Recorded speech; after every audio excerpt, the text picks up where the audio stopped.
There's something that a lot of stories that are considered classics all have in common. First of all, no story starts out as one.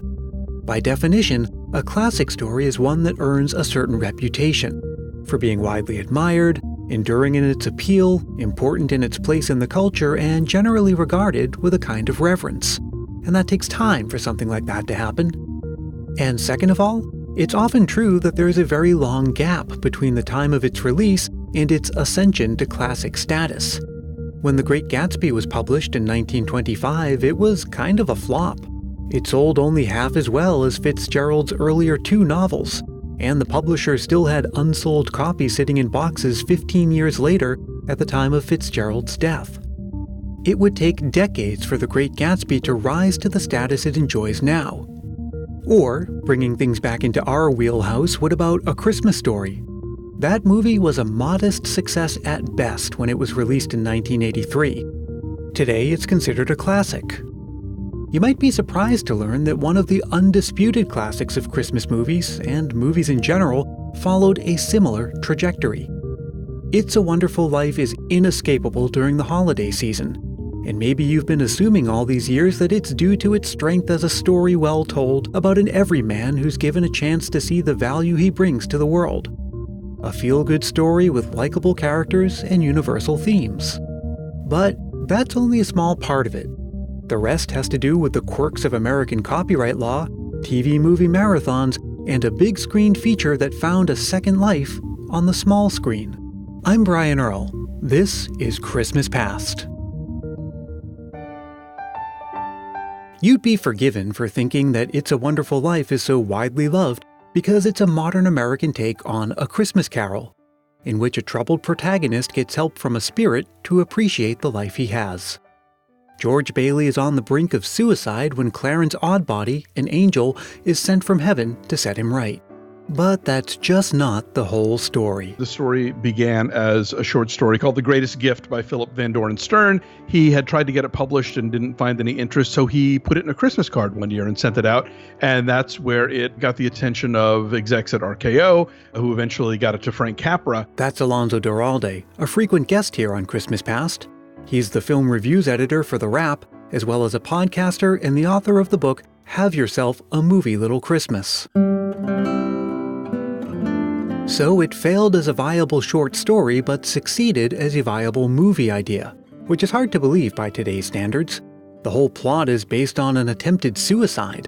You don't see too many Christmas movies like that nowadays, but back in 1946, that kind of thing was actually normal. There's a tendency for us to look back and think, oh, we used to be so innocent, we used to be so naive.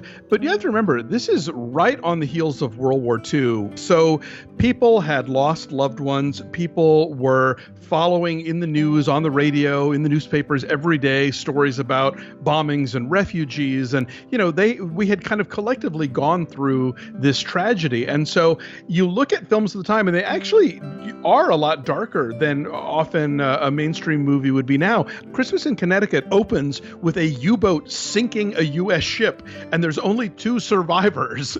And that's the beginning of a comedy. This movie does kind of fit into Capra's oeuvre in a lot of ways. It's not even his first film about a guy who attempts to commit suicide on Christmas Eve. That would be Meet John Doe with Gary Cooper and Barbara Stanwyck. And even when the movie debuted in 1946, it was hardly what you'd call a success. For as much of a classic and sort of cornerstone of American cinema as we consider it now, was not a big hit upon its release. The film was unsuccessful enough that it basically torpedoed Frank Capra's production company that he had formed after World War II called Liberty Films. I guess you could say it failed twice. First as a short story and then as a theatrical release. But maybe that's too harsh an assessment of the movie. The common narrative you hear nowadays was that it was a total flop. It's more like there was just a lot of competition at the box office that year, with films like The Yearling, The Best Years of Our Lives, and The Razor's Edge all coming out. The reviews were mixed and it wasn't an audience favorite, and oddly, it was released just 5 days before Christmas. But the Academy saw it in a different light. I mean, it was nominated for Best Picture that year. Jimmy Stewart was nominated for Best Actor. It was actually nominated for 5 Academy Awards altogether. The movie is also responsible for making a pretty important technological innovation in creating a new kind of movie snow. Up until then, the way to create snow in movies was to drop crushed up cornflakes that were painted white. I'm not making that up. And they made so much noise as they fell that the actors would have to go into a recording studio after filming to re-record their dialogue, which was then layered in during editing. Now, the story's emphasis on the little guy taking on the world with the help of his fellow little guys also earned it some attention from a different kind of critic. The House Un-American Activities Committee actually investigated It's a Wonderful Life and eventually decided that it wasn't subversive, but, they'd had some inkling that it might be. And over the years, the movie has seen remakes like the 1970s version starring Marlo Thomas in the lead role. It was called It Happened One Christmas. It's a very odd film, though. I mean, it's a 1970s TV movie, so, they don't get a lot of the period stuff right, which, who knows, maybe even It's a Wonderful Life got, the 1920s high school dance wrong, but how would I know? But you can definitely watch this one, and when they're doing either the flashbacks or what's supposed to be the contemporary 1940s part, it's like, these hairdos are pretty 1970s. There's also been a colorized version of the original black and white. But my favorite adaptation of all isn't even a movie. It's a radio drama from the Lux Radio Hour, which appeared in 1947, and includes the original cast from the film. And the radio adaptation is especially fitting for fans of old-time radio who will know that Lionel Barrymore, who plays the evil Mr. Potter, had famously played Ebenezer Scrooge in A Christmas Carol adapted for radio. But let's back up a bit. How do we get from 1946, where the movie basically came and went without really finding its audience, to now, where the movie is nearly inescapable on television every year and many families have made it a tradition to watch? There's nothing like repetition to create a tradition. Exactly. But if it wasn't really popular to begin with, why was it aired so frequently on TV?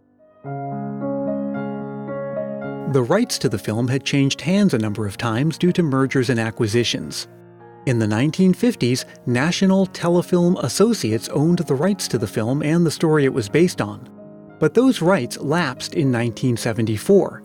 It was a clerical error that prevented the copyright from being renewed, which meant that the movie was now in the public domain. Because it was a public domain movie, and specifically because it was a Christmas movie, any TV station that wanted to air it at Christmas time could. Now the movie's back under copyright protection, so don't get any bright ideas.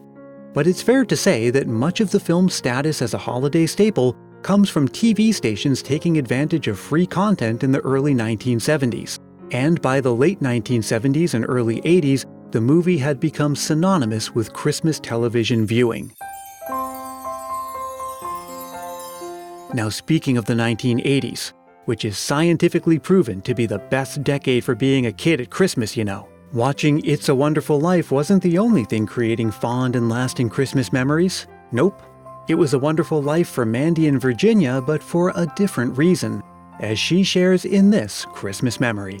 One of my favorite Christmas memories happened in about 1983. I was 5 years old, and apparently that year, Santa's elves went on strike. So Santa had to outsource. He asked my dad if he could build a toy. My dad spent what felt like months in his workshop building the most beautiful dollhouse. But he kept telling me, don't get attached. This is not for you. I'm doing this for Santa, and he's going to give it to some other little girl. So I went to Santa that year, and when I sat on his lap, I told him, you don't have to make me a toy this year. Just give me the one my daddy's making. He said he's making it for you to give to some other little girl, but I really want that dollhouse. About 3 days before Christmas, the dollhouse disappeared. Apparently, Santa came and got it. I was heartbroken. But Christmas morning, there it was under the tree. I was so excited.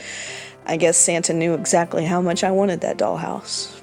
The countdown to Christmas is growing shorter, and that means we're running out of episodes, but let me assure you there is still time for you to share a Christmas memory, and I'd love to share it with the rest of the Christmas Past family.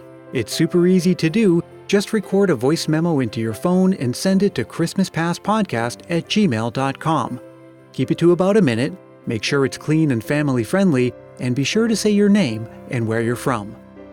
Christmas Past is produced in sunny San Mateo, California by yours truly, Brian Earl. Thank you so much to Alonso Duralde and Mandy in Virginia, and as always, thank you for listening. I'm wishing you all the warmth and magic of the season, and I hope that your Christmas season has been wonderful so far. Be sure to join the conversation on social media, look for Christmas Past on Twitter and Instagram, and do make sure to join the Facebook group because we're having Christmas fun all year round. And hey, if you're feeling the Christmas spirit, why not help more people discover the show? You can tell a friend about it or leave a review on Apple Podcasts. These are quick and painless ways to show support, and they really do make a big difference. And if you leave a review on Apple Podcasts, I'll even send you a sticker to say thanks. You can write me for details at christmaspastpodcast@gmail.com. We'll see each other again very soon, and until then, may your days be merry and bright.